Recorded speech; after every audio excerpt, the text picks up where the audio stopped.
When you think about businesses that are selling through the roof, like Aloe or Allbirds, sure, you think about a great product, a cool brand, and great marketing. But an often overlooked secret is actually the businesses behind the business, making selling, and for shoppers, buying, simple. For millions of businesses, that business is Shopify. Nobody does online business better than Shopify. It's home of Shop Pay, the #1 checkout in the world. You can use it to boost conversions up to 50%, meaning way less carts going abandoned and way more sales going through to checkout. Sign up for your $1 per month trial period at shopify.com/income, all lowercase. Go to shopify.com/income to upgrade your selling today. That's shopify.com/income. 'Twas the nights before Christmas. Despite last-minute stress, few were delivering except Walmart Express. Stockings were hung by the fire with care, knowing in about an hour stuffers would soon be there. On to the road, Walmart Express delivery went. Chock full of wondrous things in the St. Nick of time sent. Let's go! Get express delivery in as fast as an hour, even on Christmas Eve. Orders must be placed by 4 p.m. local time on 12/24. Subject to availability. Fees and restrictions apply. Express delivery to y'all and to all a good night. Welcome to your Walmart. This content may not be suitable for all audiences. Listener discretion advised.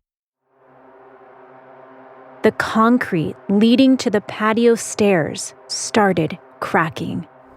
Us kids didn't like stepping on that crack for some reason. We just felt like something was off. And that's when he leaned forward just a little, and I could finally see his eyes. They were wide and bloodshot like he hadn't slept in days. From Killer Podcasts, true tales of horror, bizarre happenings, unexplainable events. This is Disturbed.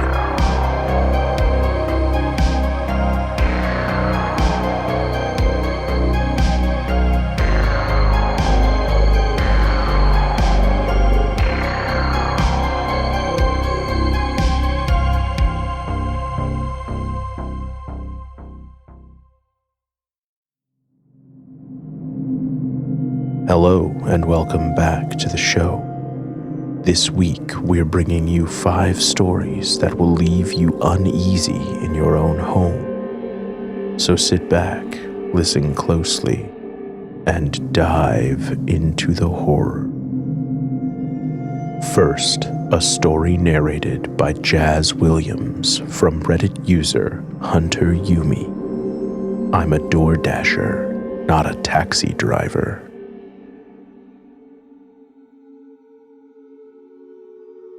I used to deliver DoorDash on the side, just for some extra cash. It was pretty simple, nothing too crazy, until a few months ago when something happened that I still can't stop thinking about. I haven't done a single delivery since that night. It was around 11 p.m. and I was just finishing up my last order for the night. And the delivery was in a quiet, upscale LA neighborhood, nothing out of the ordinary. I pulled up to the house, left the car running like I always do, and dropped the food off at the front door. Super normal, no weird vibes from the customer or anything. But as I walked back to my car, something felt off. I can't explain it, but the air felt heavier, like I could sense that something was wrong before I even got to the door. I got in the driver's seat, I closed the door, and glanced in the rearview mirror. That's when I saw him. There was a guy sitting in my back seat, just sitting there, his hoodie pulled low over his face, completely still. My heart stopped. I was frozen, staring at him through the mirror, trying to figure out how the hell he got in my car.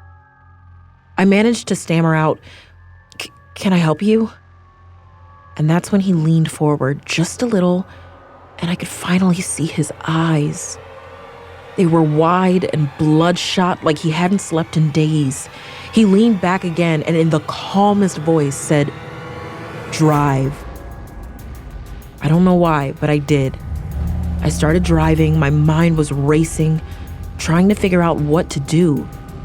He didn't say another word, just sat there, completely calm, while I drove through the dark streets, freaking out inside, thinking, this is it. This is how I'm gonna get robbed, or worse. Then he told me to turn down a side street, and it was dark with barely any streetlights, and I was just thinking, this is where it's gonna go down. Then up ahead, I saw a beacon, a well-lit gas station. As we got closer, I could see there were a few people there too, so I rapidly pulled into the station, slammed on the brakes, and put the car in park. I jumped out of the car and ran toward the gas station store, screaming for help. The gas station clerk ran out, and I started yelling there was a guy in my back seat. But when we got back to the car, it was empty. The guy was gone. No sign of him anywhere. He just vanished. I have no idea how he got out so fast or where he went, but I didn't care. I got back in my car, I locked the doors, and drove straight home. I've replayed that night over and over in my head, and it still doesn't make any sense. That was months ago, and I haven't touched the DoorDash app since. I don't know if I ever will. It's just not worth risking something like that happening ever again.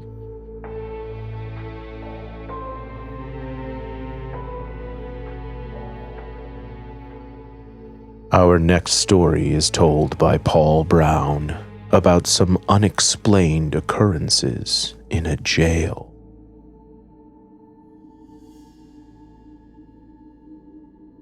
I worked in a jail for over 10 years.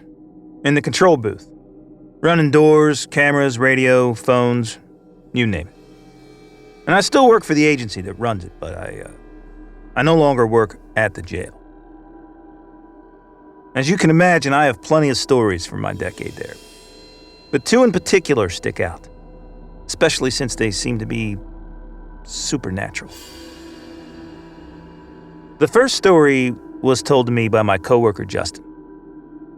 One night, Justin answered the phone, and it was a mother calling about her son. She gave his name and her name and said that her son had just been arrested for driving under the influence. She wanted to bail him out. Justin explained that her son hadn't arrived at the jail yet and would have to go through the booking process before he could get bailed out. He then explained to her how to bail him out and where the jail was, and he told her to call a little bit later to get an update. She asked him to let her son know that she was going to bail him out, and Justin said he would. The son was eventually brought in by the arresting officer, and Justin had a correction officer pass on to him that his mom was bailing him out. And Justin watched and listened to the entire exchange between the son and the officer as he told him the message. The son was just shocked, and he stated loudly, "No, she's not. You're fucking with me." The officer said, "I know my guy. He wouldn't fuck with you." The son said, "My mom's dead." The officer asked the son what his mother's name was, and it was the same name given by the woman on the phone. Justin swore up and down. He talked with the woman on the phone, saying she was the guy's mom. The man wouldn't have even been on the roster yet, but I suppose it could have been someone who heard his name, called over the police radio, or someone who was, with him at the time of his arrest, who was trying to mess with him. I mean, that seems kind of unlikely, though. We've never had anyone else do that before. I wonder if somehow it really was his mom. Still trying to help him from beyond the veil. And the second story happened not long before I stopped working at the jail. So one night, an officer named Phil was doing his regular check of the units, and he came up to a cell in which an inmate named Steve had committed suicide a few years prior. And the man we currently had housed there was sitting up on his bed, facing the door. And he had a blank look on his face, and his eyes were open wide. He looked Phil straight in the eyes and said, "You couldn't find Steve in time, and you won't find me in time either. This shook Phil to his core, as he had indeed been working the night that Steve had killed himself. He then brought the inmate down to another cell where he could be monitored to make sure he didn't make any attempts on his life. Phil said he had to yell and shake him just to get him to respond, as if he was waking up from a deep sleep. The inmate was later asked what he knew about the cell and if he knew about Steve. He answered that he knew nothing about him and claimed he didn't remember saying his name or threatening to kill himself. These two stories have stayed in my mind as questions that have never been answered. And it makes me wonder if other jails have also seen strange and unexplained happenings.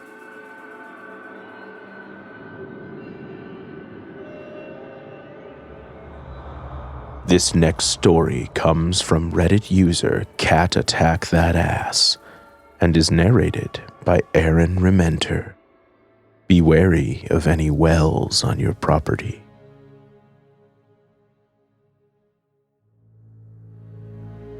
When I was a kid, my family lived in a 120-year-old Victorian house in Illinois, which we rented.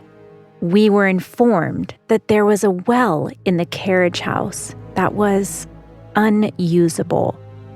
We stayed out of the carriage house and just stored tools in there by the door, as the whole thing looked like it was definitely going to collapse at some point. As it turned out, the carriage house was not the only area on the property that was dangerous. We noticed that our kitchen floor was slanting pretty heavily, so we made sure to report it to our landlord. As expected, we heard nothing back from him. A few months later, the entire kitchen collapsed. A second well was uncovered. The moisture from the well was causing wood rot under the floor. Luckily, nobody was hurt, but the kitchen island, which contained our stove and oven, did fall into the well.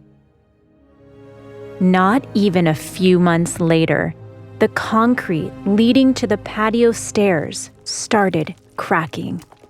Us kids didn't like stepping on that crack for some reason. We just felt like something was off. My mom thought we were silly, always jumping over the crack. But we kept doing it. Then one day, a friend of my parents stepped off the stairs and the concrete completely split down the middle and started caving into the ground. Thankfully, the friend moved out of the way to safety in time, because if it had fully caved in at that moment, that person would have fallen directly into an open well. That's right. There was a third well a few feet beneath the pavement. Now, I'd like to talk about a different aspect of this property that wasn't dangerous, but was certainly eerie. The carriage house had a large window that faced our patio, and in that window, we would very often see a woman in Victorian clothing with no legs. This ghost was visible not only to us kids, but to our parents and friends as well. She was always staring either at our house or across the street. Eventually, we went to our small town library and dug through newspapers to find the history of our house. It turns out that the original lady of the house lost 2 children, one in a grain bin that used to be across the street, the other in the well at the bottom of our patio stairs. We realized She must have been warning us not to step on the crack. She was the one making us feel that we needed to jump over it. She was probably just a mother mourning her children and trying to keep us safe. I hope that someday her spirit will find the spirits of her lost children and they will find peace.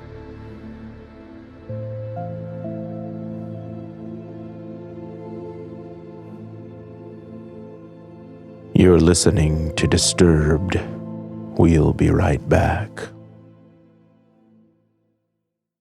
This episode is brought to you by PNC Bank, who believes some things in life should be boring, like banking, because boring is steady, pragmatic, responsible. You don't want your bank to be cool or sexy. Sexy is for red carpets, not banks. That's why PNC Bank strives to be boring with your money, so you can be happily fulfilled with your life. PNC Bank, brilliantly boring since 1865. Brilliantly boring since 1865 is a service mark of the PNC Financial Services Group, Inc., PNC Bank, National Association, member FDIC.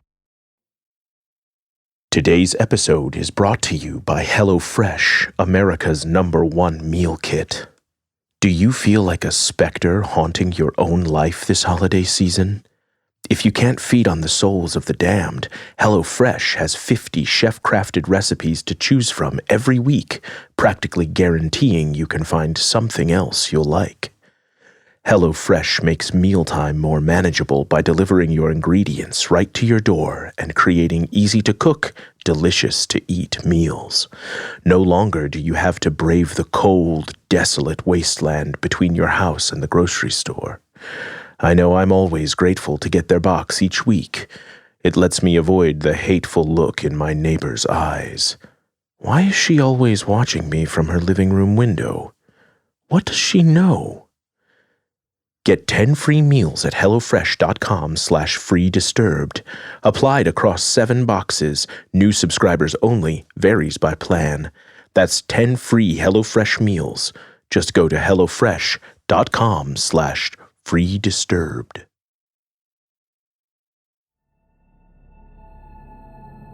Welcome back to the podcast. Our next story is called My Family Sees Me When I'm Not There, narrated by Catherine Restivo. On the outside, my family looks pretty average. Mom, stepdad, 2 sons, and 1 daughter, all living in a house together. Except we're not the only residents of that house. 2 spirits are present in the house as well. One has attached itself to my mom, and the other to me. They've never seemed hostile, but they do like to move things around. And worse, they like to mimic us, which is really freaky. My room is right next to my brother Ronnie's room, and to get to my room, I have to pass his. So if he's awake, he's very aware of me moving about. If his door is open, he can literally see me walk by. Plus, the door to my room is kind of weird, and I have to basically slam it to get it to close. There have been numerous occasions of him hearing or seeing me walk down the hall past his room to mine, but then nothing. No sound of a door slamming. So he'll poke his head out, only to find my bedroom door is closed and I'm nowhere to be seen. This happens pretty frequently, about once a week. I've also heard my family calling my name numerous times, only to find they haven't. The most notable instance involved both Ronnie and my mom. I was at my desk, and I heard Ronnie calling my name, so I got up and went to his room to see what he wanted. But he said he didn't call me. We stood there talking for a minute. Then as I was leaving his room, I heard my mom call my nickname, Monkey. So I did a 180 and headed over to her room. But when I went in, she said she didn't call me either. This was memorable because it happened twice in a matter of minutes, with 2 different people being mimicked. Another occurrence happened a couple of months ago.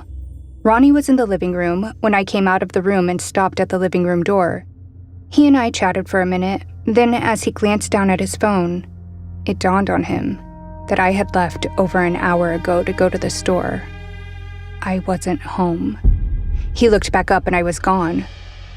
Around 20 minutes later, the real me returned home, and he was still sitting there, a little freaked out. He told me what happened, and we both were baffled. It's unnerving that my brother could literally look at and converse with some entity pretending to be me. Something similar happened to my mom, and this wasn't even inside our house. My mom, stepdad, and I were driving to pick up our new motorhome about 3 hours away.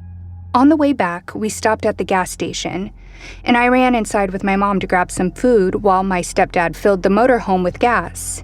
We came back out, and Mom went to speak with my stepdad while I dropped my stuff in the car. Then I went around to find her as she came around to find me. I came around the back of the motorhome, and I heard her say, "Why are you hiding?" I assumed she was talking to our dog Ripley in the car. I sneezed, and Mom turned around and looked at me. Her eyes got wide, and she looked totally freaked.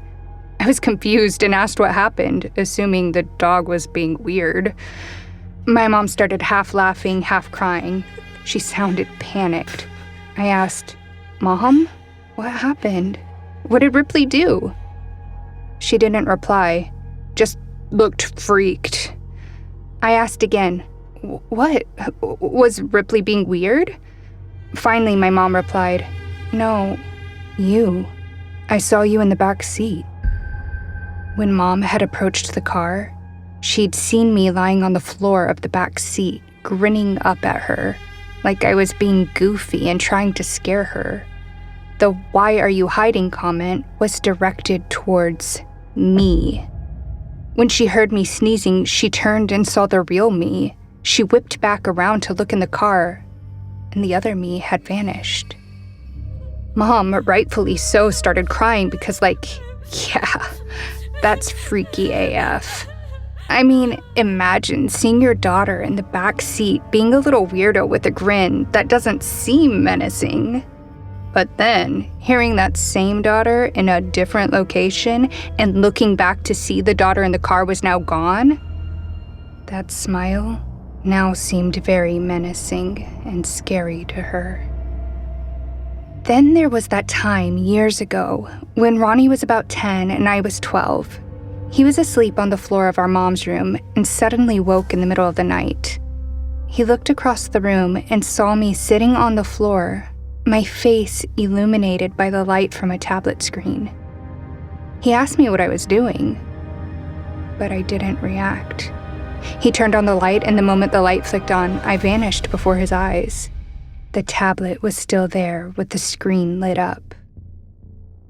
The most recent occurrence happened just the other night. My parents were out of the house, so it was just me, Ronnie, and our other brother, Braden, at home. They were in the living room while I was in the bathroom on the opposite end of the house, taking a bath. I was just relaxing, listening to music, and playing on my phone, when all of a sudden, I heard footsteps running to the bathroom door and loud knocking. I called, "What is it?" And Ronnie's voice came from the other side of the door, asking if I was okay. He sounded worried and almost panicked, which is unlike him. I told him I was fine. Apparently, Ronnie and Braden had been sitting on the couch and heard me scream. Like full, loud, in pain or in danger scream. Ronnie was freaked out, wondering why on earth I was screaming, and came running to check on me. But I hadn't made a sound. We've never heard screaming in the house before, and I hope we don't again. These experiences have left us questioning what's really happening in our home. Is it spirits? Some kind of energy? Or something we can't even begin to understand? We've lived with it for years, but the mimicry, the vanishing figures, and now the screaming. It's like whatever this is wants more and more attention. For now, we can only wonder, what happens when it's no longer content with just imitating us? And what do you do when something you can't see starts getting too close?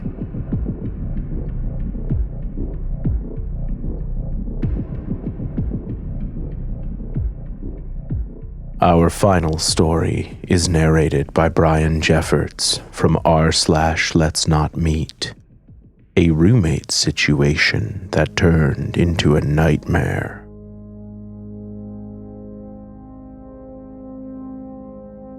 My name is Jules, and this story happened in 2022. At the time, I was a business school student, but my English skills left much to be desired. To improve, I decided to take a gap year, and during that time, I moved to Toronto, Canada temporarily for an intensive language course. Since the cost was high, I found a shared apartment with other students. It had 3 bedrooms and one was still empty, waiting for another student to move in. My roommate Sandro was very friendly, and we got along great from the beginning. After a few weeks, Sandro told me he was leaving for a week-long road trip to Canada's national parks. He was set to depart on a Saturday morning. Meanwhile, I had been informed that the new student would arrive that same day around 3 p.m. Sandro left the apartment at 10 a.m., leaving me alone to wait for the new arrival. Hours went by. 3 p.m. and then 4, 8 p.m., 10 p.m., still no one. I grabbed a bite to eat, watched a show on Netflix, and eventually decided to go to bed. Around midnight, I was suddenly awakened by knocking on the apartment door. Before I could get up to answer it, I heard someone coming in. That must be the new student, I thought to myself, before hearing an unfamiliar voice explaining the apartment's layout. I stayed in my room, too tired to get up, and fell back asleep. But a few minutes later, there were knocks on my bedroom door. I ignored them. Then, 10 minutes later, the knocking resumed. Thinking there might be a problem, I finally got up and opened the door. I found myself face to face with a young woman around 25 years old. I greeted her and quickly explained a few details about the apartment. We exchanged Instagram handles, and then each of us went back to our rooms for the night. In the following days, she often asked me to accompany her when taking the bus or the subway. At first, I gladly helped her to navigate around the town and get acclimated. Then I returned to my normal routine, going between classes and gym sessions on my own. But gradually, something strange started to happen. Every evening, she would always be talking to me, either messaging me or speaking to me in person if we were both at the apartments at the same time. I start to feel smothered. Then, one evening, while lying on my bed, I notice a figure on the shared balcony right in front of my bedroom window. It was her, leaning against the railing, staring right at me. Her gaze was piercing and unsettling. When she realized I had seen her, she quickly turned away and went back to her room. I shivered, but tried to convince myself it was no big deal. Later, around midnight, as I turned off the lights to fall asleep, I glanced out the window, and she was standing there again, just watching me. As soon as our eyes met, she hurried away. The scene repeated itself over the following nights. Every evening, I would catch her watching me from the balcony, always at the same time, always with that fixed gaze. And every time, she disappeared as soon as she realized I had noticed her. Sandro had no issues with her. She barely interacted with him at all. One morning, I had to get up particularly early to go to an appointment. It was 5:30 a.m. when I left my room. The entire apartment was shrouded in darkness, except for the faint light filtering from under the bathroom door where I was brushing my teeth. Suddenly, I heard a noise behind me, footsteps softly padding on the wooden floor. I froze, a chill running down my spine. There I was in my underwear, toothbrush in hand, realizing I hadn't locked the door. Without knocking, she opened the bathroom door, came in and sat on the closed toilet facing me. She did not say a word. She just sat there, motionless, her gaze locked on me with a blank expression. I didn't know what to do or how to react, and the next few seconds seemed to drag on slowly, the silence growing oppressive. Finally, I gathered my senses and left the bathroom, closing the door behind me. In the days that follow, I became increasingly cautious, watching her every move, and she continued to observe me every evening from the balcony, like a disturbing shadow in the night. Then, the night before my departure, things took an even more terrifying turn. I was eating dinner in my room when I saw her again through the window, staring intently inside. I looked away, hoping she would leave. I could not bring myself to look out the window again. Later that night, around 3 a.m., I woke up suddenly from a nightmare.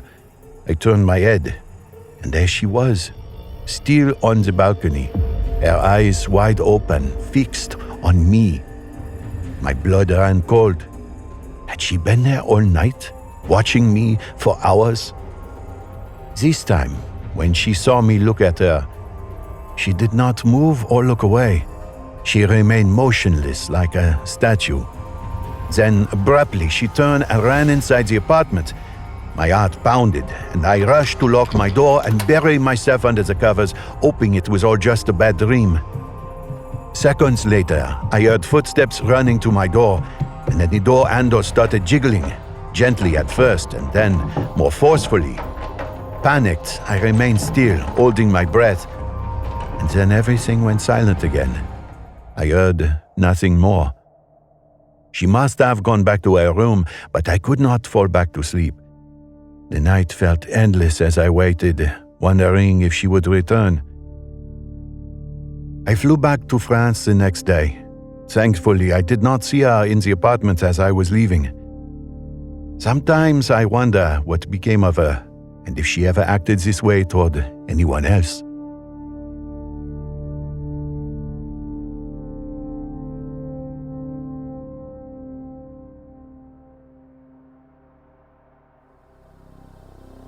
Want more Disturbed? Check out our Patreon for member-exclusive content, early merch access, and other cool perks. I'm your host, Doug Bailey, and this has been Disturbed, a production of Killer Podcasts and part of the Evergreen Network. For more paranormal and true crime shows, visit killerpodcasts.com.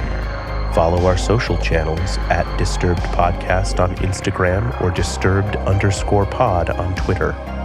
If you enjoyed the show, please consider subscribing and reviewing on your favorite listening platform. Share your own true horror story at disturbedpodcast.com. Music by Epidemic Sound and by Carl Casey at White Bat Audio. Our producer is Elizabeth Flood. Our sound designer and audio engineer is Nathan Corson.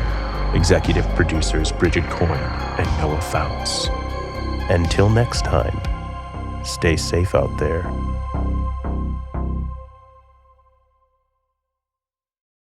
It is Ryan Seacrest here. Everybody needs some variety in life. That's what I love about Chumba Casino.